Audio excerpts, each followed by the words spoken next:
মুই যদি এই দুগ্গার লগেই প্রেম হরি। সারা দেশে চলছে নির্বাচন, আর সেই নির্বাচনের আমেজের মাঝে ইউটিউবে আজ লঞ্চ হয়েছে বরিশাল্লা পরী এই মুভির ট্রেইলার। মুভির নাম বরিশাল্লা পরী হলেও এখানে বরিশালের ভাষা ছিল, ময়মনসিংহের ভাষা ছিল, নোয়াখালীর ভাষা ছিল এবং সাধু ভাষাও ছিল। ও আই সি। হ্যালো বন্ধুরা, আজকের আওলা জাওলায় আপনাকে স্বাগতম। আজকের আওলা জাওলায় এই বরিশাল্লা পরী এই মুভির ট্রেইলারকে নিয়েই আলোচনা করব, সমালোচনা করব, একটু দুষ্টামিও করব। তাহলে দেরি না করে শুরু করে দেই মুভি বাস আমিরের আওলা জাওলা। ঠিক আছে, চলো ভাই। মুভির কলাকৌশলীরা এখানে 100% হাসির সিনেমা এটা বলেছে ট্রেইলারে, কিন্তু ট্রেইলার দেখে আমার যা মনে হয়েছে ট্রেইলারে 1%ও হাসির ভাব ছিল না। আরে ভাই, আপনি বুঝতে চেষ্টা করেন না কেন? সবাইকে দেখি কমেডি হয়। কমেডি অভিনেতা কয়জন আছে বাংলাদেশে?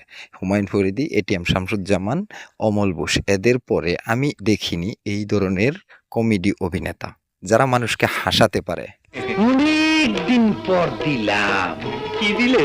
দোয়া।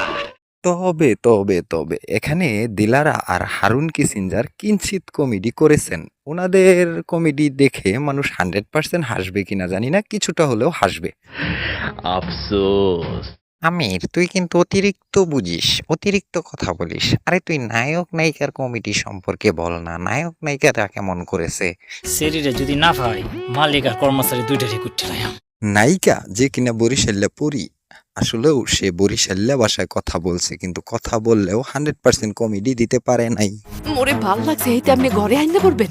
এখানে আরেকটা বিষয় হলো, যেই টুক করেছে ওইটুকুর বাহবাও উনি পাবেন না। কেন? কারণ এই ধরনের মুভি হিট করাতে হলে 100% কমেডি লাগবে, যা উনি দিতে পারে নাই।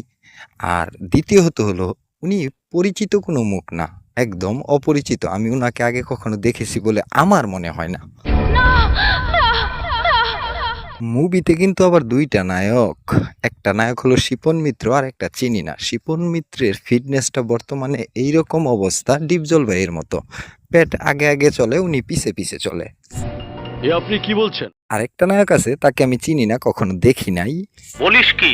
মুভির দ্বিতীয় নায়কের ফিটনেসের অবস্থা ছিল এরকম, মানে আমরা ছোট সময় পাকা আমের এক পাশে ছিদ্র করে চুষে খেতাম, হ্যাঁ, ঠিক সেই রকম চুষে খাওয়া আমের মতোই ওনার ফিটনেস। আচ্ছা আপনারা বলেন তো, শিপন মিত্রের এই গেটআপে কেউ বলবে উনি কাজের ছেলে? মনে হচ্ছে উনি বাড়িওয়ালার ছেলে। কি সুন্দর। বর্তমানের মানুষ সবকিছু মিলিয়েই তারপর সিনেমা দেখতে যায়, যেমন গল্প, acting, getup, look, background music, সবকিছু। বুঝে গেছি। তবে এখানে আমার কেন জানি মনে হচ্ছে দবির সাহেবের সংসার এই মুভির সাথে এই মুভির কিছুটা মিল আছে। আমার উইকনেস দরকার বাবা, উইকনেস। মুভিতে আমির খান ও অজয় দেবগানের মুভি ইশক, সেই মুভির একটা গানের সস্তা ভার্সনও আছে। জানি কি হয় রে,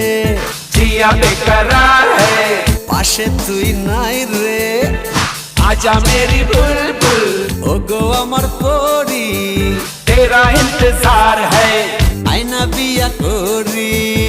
বর্তমান সময়ে এসে এই ধরনের সস্তা কমেডি কেউ খাবে? আমার মনে হয় না খাবে।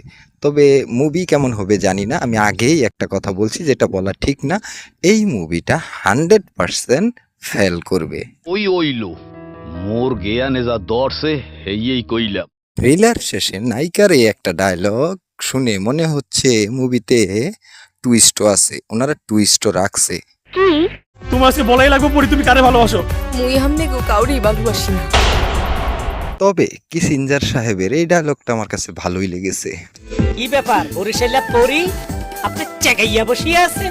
এখন দেখার বিষয় হলো, অনেক ভাষার সমন্বয়ে তৈরি এই বরিশাল্লা পরী মুভিটা দর্শক কি গ্রহণ করবে না ছুঁড়ে ফেলে দেবে? যেমন ধরেন, দ্বারে কাছে আইবে তো দূরের কথা, আমনের দ্বারে কাছে শরীরে যদি না পাই মালিক আর কর্মচারী দুইটারই কুটতে লাগাম। আর কত হইলো, তুই হেতির লগে প্রেম কর। তোমার নাম কি গো? তো বন্ধুরা, ভিডিওটা কেমন লাগলো জানাবেন। ভিডিওটা ভালো লাগলে লাইক করবেন, কমেন্ট করবেন। আমার চ্যানেলটিতে নতুন হয়ে থাকলে চ্যানেলটি সাবস্ক্রাইব করবেন, পাশে থাকা বেল বাটন অন করে দেবেন পরবর্তী ভিডিওর নোটিফিকেশন পাওয়ার জন্য। আজ চলে যাচ্ছি, আবার দেখা হবে নতুন কোনো ভিডিওতে, নতুন কোনো মুভির আলোচনা সমালোচনা নিয়ে, নতুন কোনো স্টারের আলোচনা সমালোচনা নিয়ে। সে পর্যন্ত ভালো থাকবেন, সুস্থ থাকবেন। আল্লাহ হাফেজ। খালি খালি বসে আমরা দুইজন। কাবাডি খেলা হবে ও, কাবাডি কাবাডি কাবাডি